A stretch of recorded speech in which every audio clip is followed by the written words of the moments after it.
Assalamualaikum warahmatullahi wabarakatuh. Halo semuanya, jumpa lagi dengan saya Chow Sing Sing, kurator dari Podcast Horror Night Story. Halo, apa kabar semuanya? Semoga kalian pada sehat semua ya. Dan seperti biasanya, pada malam hari ini saya kembali dan akan membawakan sebuah kisah mistis untuk kalian semua. Cerita kali ini datang dari Mas Aryono Prabowo yang menceritakan pengalamannya saat melintasi sebuah tol yang ada di Jawa Barat. Seperti apa kisahnya? Mari kita simak. Cerita ini saya alami sekitar tahun 2015 yang lalu. Waktu itu saya dalam keadaan kalut karena ada masalah yang pelik dalam kehidupan keluarga dan pekerjaan saya. Itu membuat saya selalu dalam kesedihan dan putus asa. Sehingga apabila masalahnya sudah begitu berat dan sangat mengganggu pikiran, untuk menenangkan hati, saya pergi ke sebuah pesantren di daerah Jatinangor. Pemilik pesantren tersebut adalah kawan baik saya. Jadi dia ini belajar di Kairo. Sepulang dari sana, dia menjadi dai dan mengajar di pesantren tersebut. Biasanya, bila saya ke sana itu, saya ikut belajar mengaji dan mendengarkan anak-anak santri yang sedang mengaji juga. Saya merasa tenang dan senang berada di antara mereka. Mereka bisa membahagiakan hati saya yang sedang penuh kesedihan dan putus asa. Yang sangat spesial buat saya adalah waktu makan bersama. Makanannya sangat sederhana, tapi karena dihidangkan dengan sukacita dan dimakan bersama dengan penuh syukur, makanan ini menjadi sangat lezat dan istimewa sekali. Paling tidak ada 2 atau 3 kali dalam sebulan saya datang ke pondok pesantren yang ada di Jatinangor ini. Ya, untuk menenangkan diri saya sendiri. Dan apabila saya ke sana, biasanya itu bermalam 1 atau 2 hari. Saya melewati waktu saya dengan rutinitas yang baru sampai berbulan-bulan. Suatu hari seperti biasa, saya masih dalam kondisi keuangan yang terpuruk karena sudah 1 tahun usaha saya sedang dalam keadaan yang tidak baik. Tapi pagi itu saya mendapat telepon dari seorang sahabat saya yang menginformasikan bahwa dia akan datang ke Indonesia dan tiba besok pagi jam setengah 7 dengan membawa kontrak kerja sama dengan saya. Saya gembira sekali mendengar kabar ini, membuat gairah serta semangat hidup saya bangkit kembali. Saya ingin menceritakan berita gembira ini kepada Pak Dai, karena selama di dalam kesulitan ini, kawan yang ada dan menemani saya itu cuma Pak Dai dan anak-anak asuhnya di pesantren Jatinangor. Siang itu hari Kamis, saya berangkat dari rumah menuju Jatinangor. Dan seperti biasa, setibanya saya di sana, saya disambut baik oleh Pak Dai dan murid-muridnya.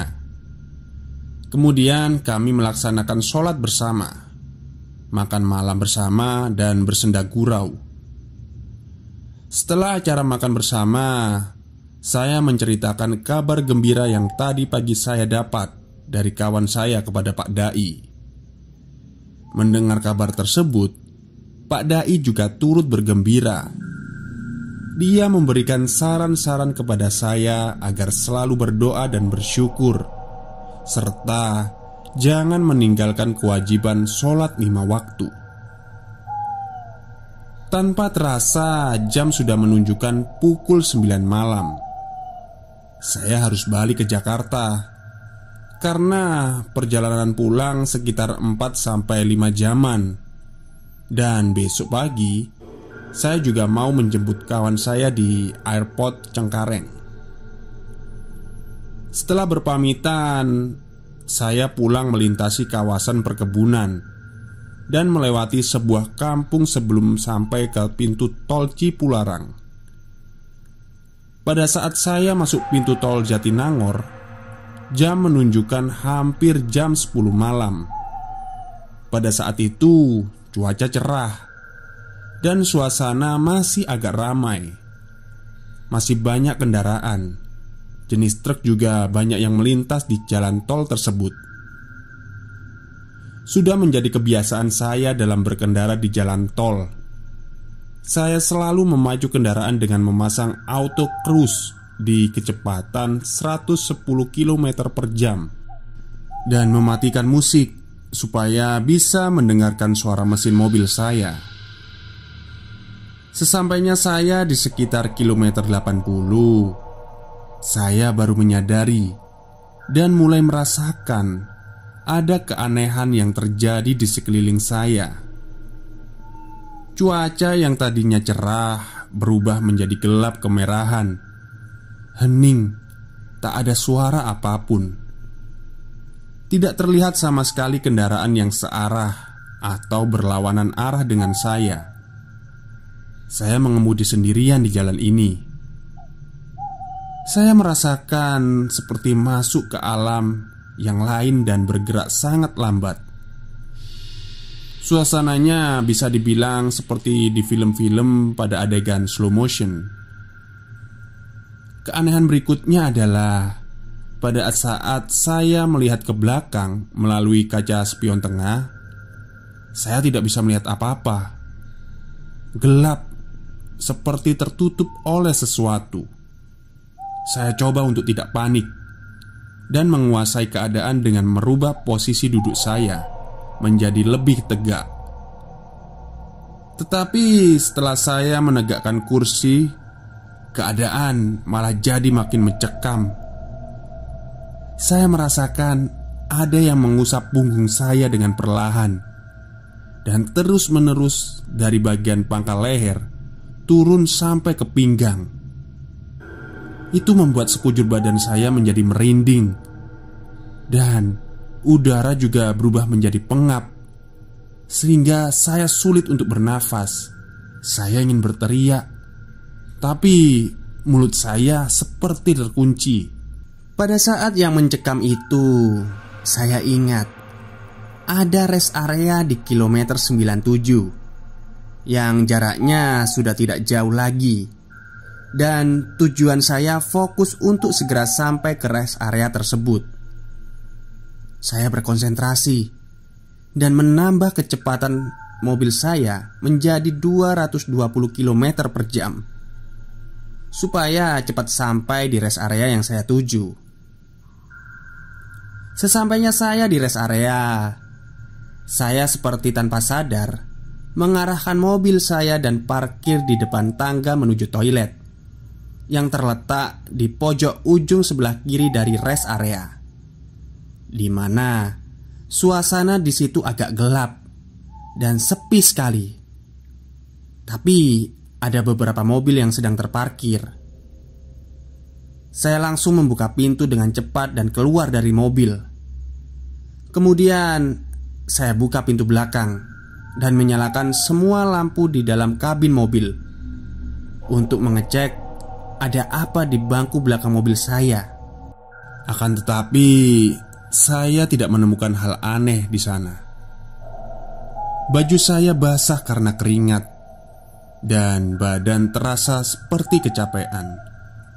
Ya mungkin AC mobilnya nggak dihidupkan ya. Setelah saya bisa menenangkan diri, saya mulai mengemudi lagi keluar dari rest area.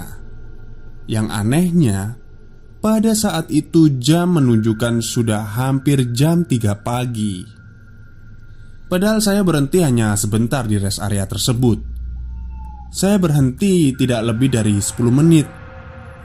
Berarti tadi saya mengemudi dari masuk tol Jatinangor sampai ke kilometer 97 itu menghabiskan waktu kurang lebih 5 jam.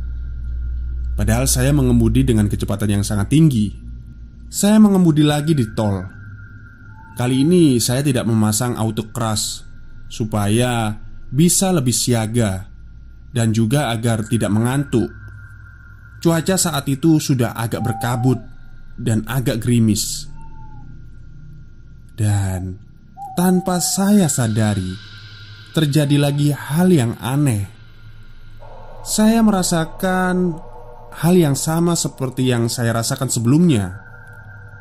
Sekujur tubuh saya merinding lagi. Tapi bedanya, udara tidak pengap, malah berubah menjadi wangi. Dan pada saat saya melihat ke belakang melalui kaca spion, saya melihat di belakang saya itu ada sosok yang duduk persis di tengah-tengah jok belakang.